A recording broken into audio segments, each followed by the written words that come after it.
after me. Drowning in what feels just like an ocean. Hi, this is Barack L from Femigod. I'm here with Shereen Nasser. How you doing, Shereen? I'm fine, thank you. How about yourself? I'm doing well, thank you. I'm very excited to have you here today. You definitely caught my eye when I was going on YouTube and seeing all the videos. Do you think you can give the viewers a little bit more about your spiritual background and how you kind of got here today? Absolutely. Well, I'm excited to be here, so thank you for having me. Thank you. Um, my spiritual background, well, I've been practicing since I was a literal child, since I'm 13 years old. And obviously I'm Palestinian.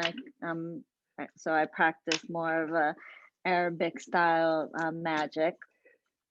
And I basically get my gifts from my father's side of the family. They're the more spiritual ones. They have more of a connection.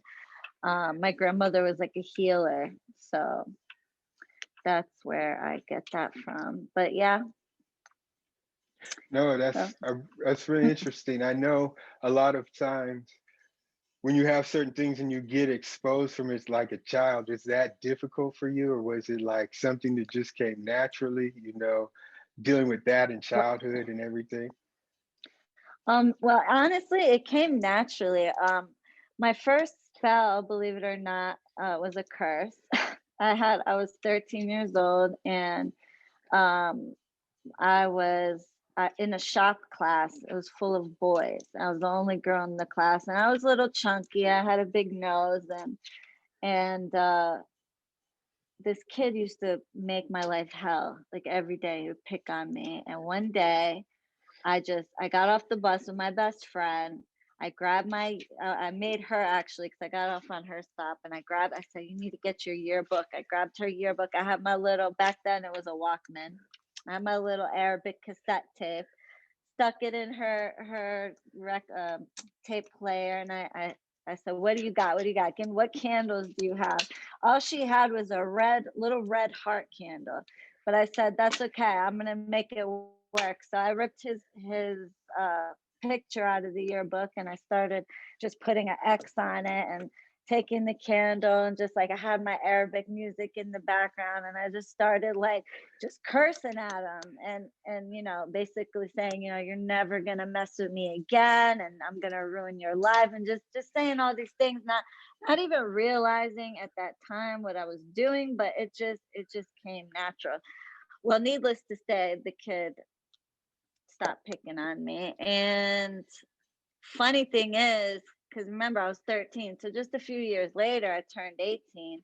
Just so happened I dated one of his friends, and he fell in love with me.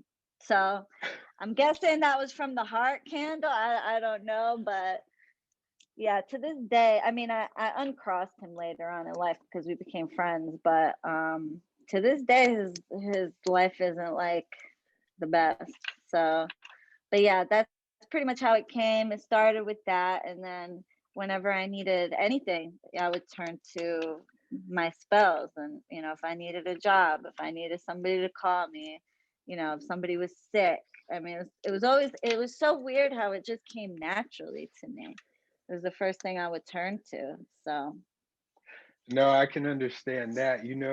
It's funny, I think you touched on something. You can study so much about this stuff and learn from different people and things, but for me at least, when you do something natural like that, like your first curse, it it's so much more effective when you're in the moment. Do you notice when you're in mm, the moment and you just do something natural of your own creation, like that it has more of oh, it hits more times and it has more of an effect? absolutely, Brock. Oh my goodness. I feel like, and even when I do any type of work, I always match my vibration.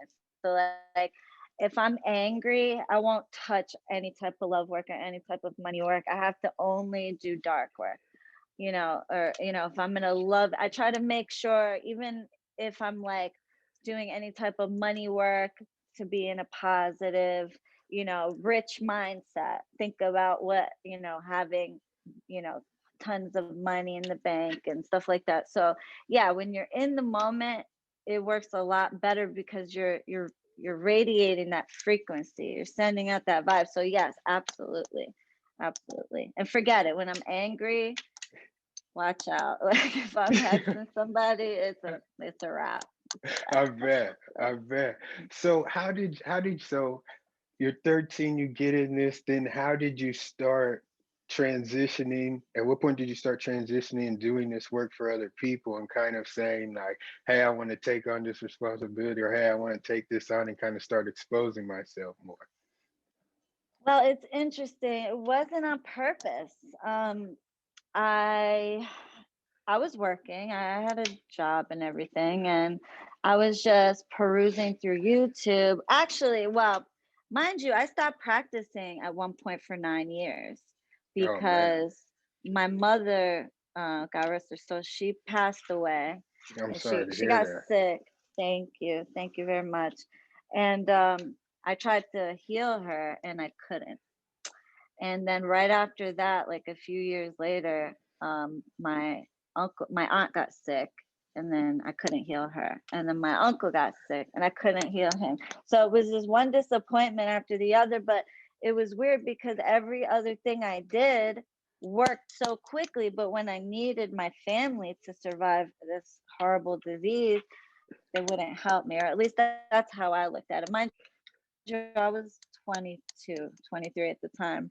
So I said, you know what? I'm done. I'm done with my spirituality. You guys let me down, and I turned my back on it. So years later, I went through a really hard time, and I lost everything. You know, sometimes the spirits, I feel like they'll make you see things the hard way. So gave up on my spirituality, lost everything, lost my house, lost my car, lost literally everything. I went through a rough time. So I ended up moving up here to Connecticut from Florida to be with family, and I'm literally starting from scratch, you know. So what did I do? What I always did, I turned back to my spirituality, and I begged my spirits, spirit guides, angels, ancestors, like, forgive me. Like, I understand it was my mother's time, it was my aunt's time, it was my uncle's time. You can't give me everything, and I apologize. So I started working again. I did my spells, boom, got an apartment. Did my spells, got a job, got everything, got back on my feet. And one day I was just perusing through YouTube, and it just popped up on my screen. And you know who it was? It was actually, I don't know, you probably know Lady Grave Dancer. Yeah. I love her, and I just immediately connected to her right away. And I was watching her and getting inspiration from her, and through her I found two other witches. It was Noah Tempestari, and I can't believe it. I know her by name. Her name is Shereen too, actually. But anyway, I found them, and they were in a live stream, and we were talking, and I was talking how I practice seher, which is Arabic magic. And they were like, you should make a channel. And I said, oh, I'll think about it. And I was like, you know what, maybe I will. I wasn't thinking, oh, I'm going to make a channel. It was going to turn into my main source of income. So I did. And I mean, I grew in not a bad amount of time. And so in that, like, by that, I met another witch. Her name was Vagabond Moon. I don't know if you remember her. She no longer practices, but so she grew. Now mind you, and I'm sorry, I'm long-winded, but No, that's fine. she got really big really fast. And before she got big, I had shouted her out because I was bigger at the time, but she blew up, like, was way ahead of me. And so she returned the favor, and she says, Shireen, you know, I get a lot of people asking me to do work for them, but I don't want to take on that responsibility. She's like, I know you're good, because we had became friends, and she sent a few people my way, and I did a good job. And so I know you do good work. Can I give these people to you? I said, sure, why not? You know, I never thought in a million years it would have turned into what it did. And she was just sending me, you know, people left and right, to the point where I was like, girl, slow down. I can't even handle this amount of people.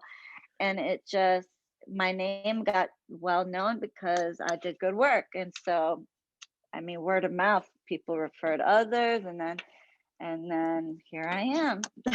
So, No, that's, I know you said you stopped for a few years. Um, do you notice?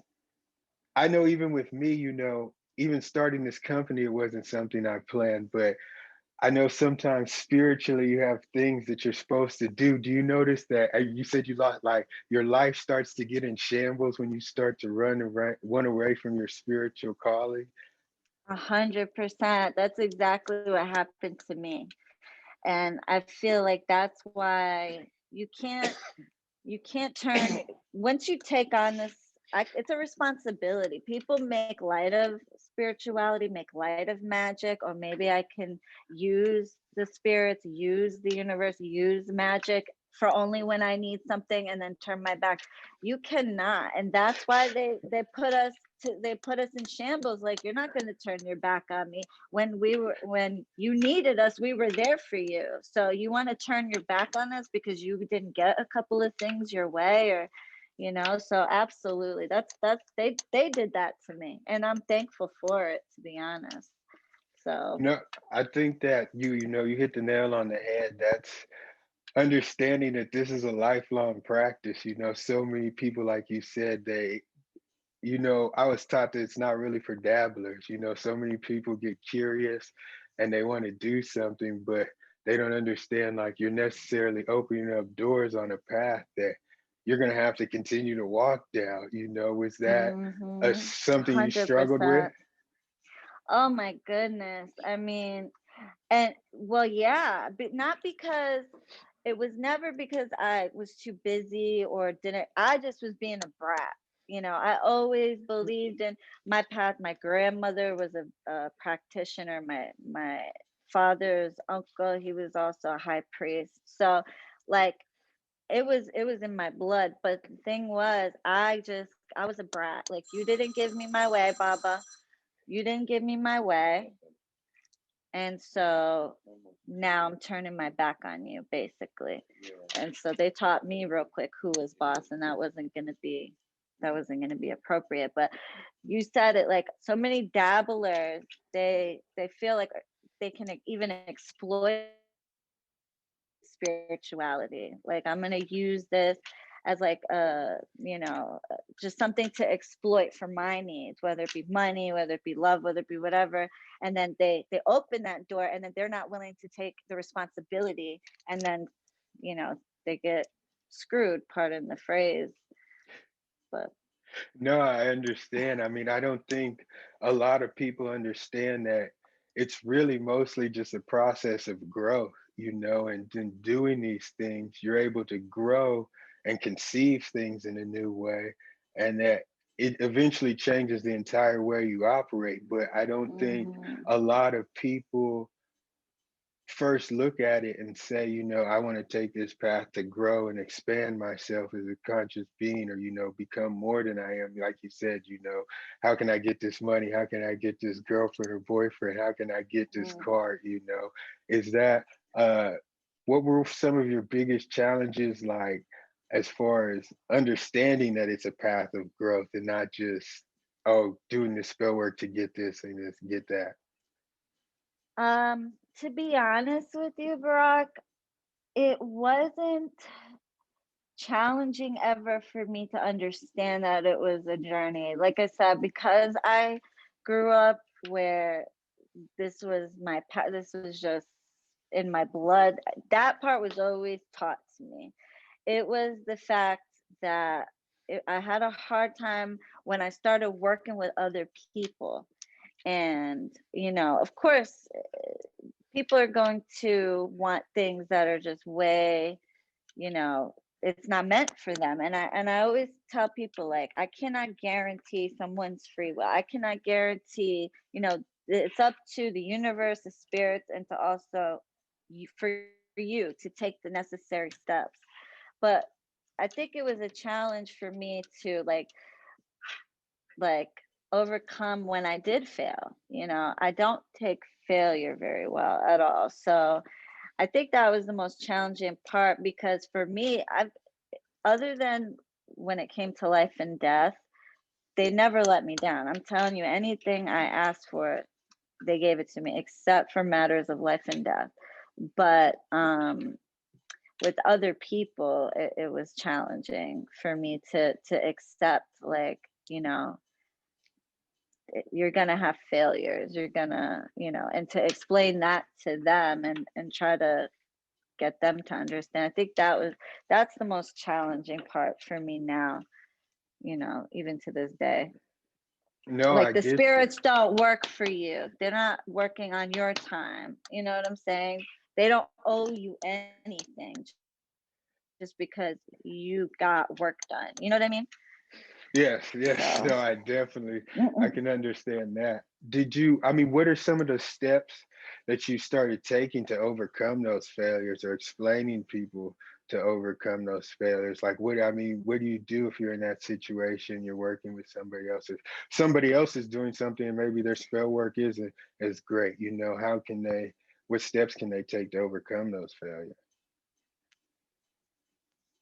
Well, I think the best way to overcome failures in any working is to, number one, accept that it might be for the, not might, it is for the greater good. If something's not happening and usually you don't have a problem, then there's a reason for that. Um, and with me, as far as for the clients, they know, I explain to them and I show them, look, I've done every possible thing I could do. And I've spent time, energy, materials, offerings over and over and over.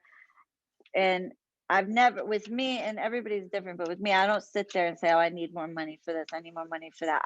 I'm eating that. So, you know, once I've tried everything I could and it's not working, I let them know, "Look, I've tried. If you want, I'll still help you with something else to try to make you happy." I was like, "But obviously, we've been working on this for this long. It's not happening. There must be a reason behind it." And just try to like explain to them. Some people are, thank God, knock on wood, I've been lucky, where people don't, they know I've done everything, so they don't really mess with me. Of course, in 4 years, you're gonna have a couple of bad apples, but um, you just try everything you can and be able to show them that, and they really can't argue with that. But as far as with themselves, accepted failure, that is also really difficult because then you wonder, like, what am I doing wrong? Like, but you just have to accept it and be grateful to the universe. Gratitude, be grateful no matter what they give you or what they don't, because if you show that gratitude, you're going to end up winning anyway, like however way it comes to you. Does Yeah, that that make makes a sense? lot of sense. That makes a lot of Okay. sense. Think Definitely. I, So, what all type of services do you offer to your clients? I do. Well, you're a practitioner, right? For others, you Yeah. do work for others. Okay, so you know what our main thing is love work, love work, love work. That's a lot, like reconciliation, domination, obsession. Some people are gonna frown upon that, but you know, separations, crown of success, prosperity, healing work. I'm very good at healing work, aside from with my mother. But you know, my mother, I was young. I noticed, do you notice over time you get stronger and stronger? Like, Yes, I definitely. get, I mean, everything builds on it. You know, every ritual, every spell builds on the last one. so yep, that. And then I have, if you guys go to my website, it's www.arabianconjure.com. I have, magical brooms like Lucky Charms. I make a spelled face serum, face mask. I have charged paintings that have sigils in them for different things. You name it, it's spiritual cleansing baths, everything. Thank you for letting me shamelessly plug myself, by the No, way. of course, definitely. I mean, I think it's definitely a benefit for women out there. You know, they can check it out. Mm, I've taken a look at the website. You got a lot of good things you offer. thank you, Barack. So I want to get more into YouTube. How did you, when you first went about that, was that hard for you? You know, I think me growing up, I was always, you know, taught how Shy. not just shy, but taught how sacred these things were, so like I was always afraid to put it out there, I never, for me it was like Mm. I had to come in to the point of realizing like these are things that other people need to know, and that took a lot. This was never my plan. So when you started exposing yourself like that, I mean, did it take a lot? Was it very hard for you to Oh, show that that's side so, of you to the world? you just like, yes, it's like you were inside my brain. Yes. First of all, there's still things I won't show that my spirits will not let me show, like my Arabic practices. I do like a hoodoo with the Arabic twist with some things, but it's not sihr. Yeah. And that I will never show. But if you notice, here's how I looked at it.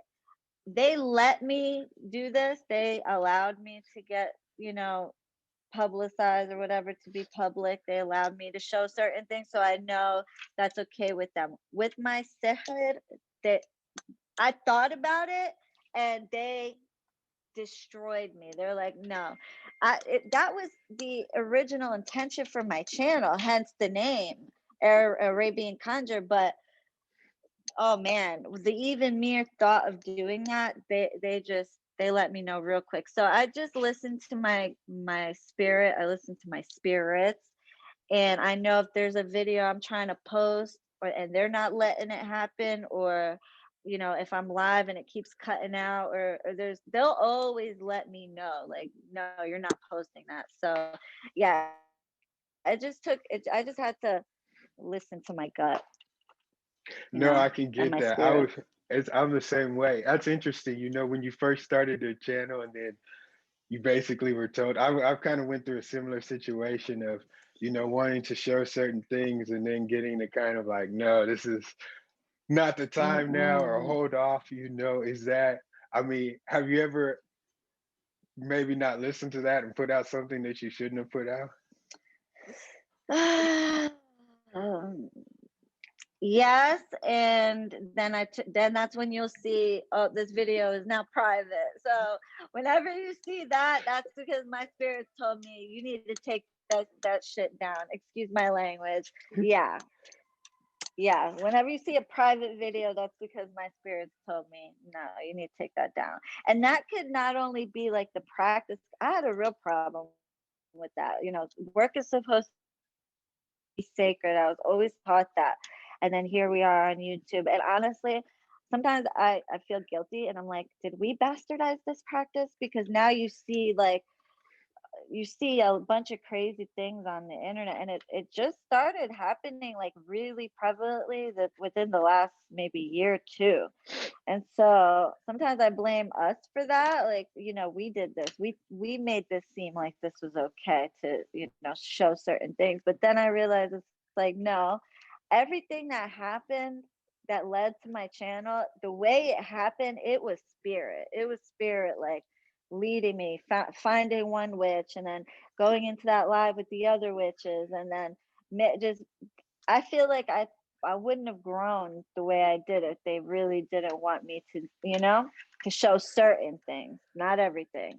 I think some things you gotta go to within to yourself and listen to your spirits and listen to your guides, and they'll show you what to do. And that's how you know you're really gifted, you know? Yes, no, I agree. That's what I was talking to somebody else about that.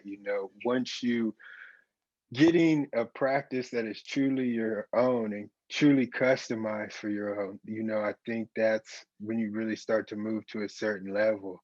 And, Mm, seeing all that, I kind of went through the same thing, but like you realized, and I realized there's people out there in general that are just headed down certain path, and they may not have access to it, or they may be in a family that is not religiously tolerant. And for that person to be able to see this, or to be able to see something that they can relate to, and that, like, my whole thing is, if like your incidents, if you take a break from your practice and then all these bad things start to happen, there's so many people growing up that have certain gifts, but because they don't have Mm-hmm. anybody around to expose them to certain things, they quit and then their life starts turning into shambles. So I think that's one Mm-hmm. of the reasons that a lot of this information is coming out more, because it's just something that's needed at that time. I mean, what would you say to Absolutely. what would you say to somebody that's, you know, maybe practicing and knows they're called for this, but they're younger, they're in a family that's not very tolerant of this, and they have all those obstacles. How do they deal with that? I would say to them, be you and just hold on until you know are in a place where you could practice freely. But in the meantime, you know, there's so many things you can do to where you can be in the broom closet. You don't have to, you know what I'm saying? Nobody has to know. Um, Baba, sorry, my dad is here. I apologize. But I would basically tell them just to hold on and to give it time until they're in a space where they're able to practice freely. But in the meantime, there's so many different tools, meditations, things that they can do from the privacy of their own bedroom or even bathroom or wherever they get free time by themselves, to where it's a start at least. And not to be scared of your own gift, because it came to you for a reason. You're born with this. It's not like, because some people want to blame themselves. Some people are afraid of their gift. Don't be afraid of it. Embrace it. No, I agree 100%. That's really good advice. Is there anything else that you'd like to share with our community or viewers, that they should take away from this, or just any other advice you can give them? Yes, your work is your own. Don't let anybody tell you that you can't do this or you can't do that. Whatever feels right to you is the right way.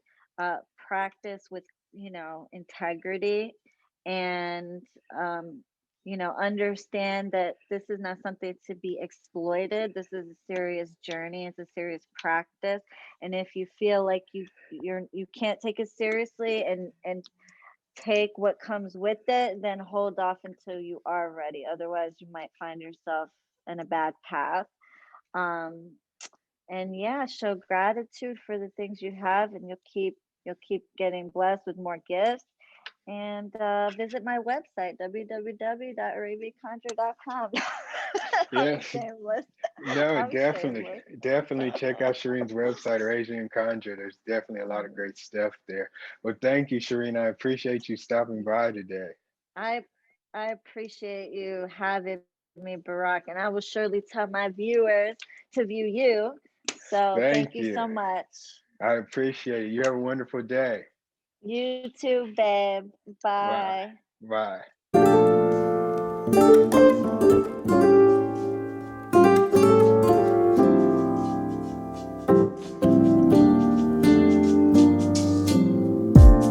So casually keep diving into concrete. So bittersweet, huh? Keep losing sleep while driving